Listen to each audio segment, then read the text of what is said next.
V 5. razredu osnovne šole sem bila ugrabljena.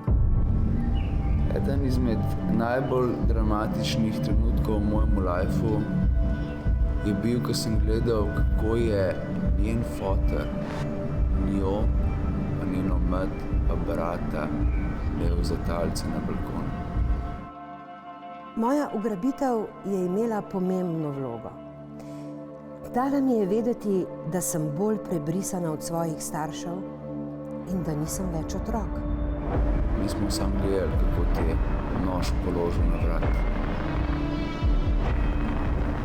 Jaz sem se kar tresel. Enega samega nasilnega dejanja v mojem življenju ni, ki bi se mi ga uspelo spomniti, ne da bi se smejala.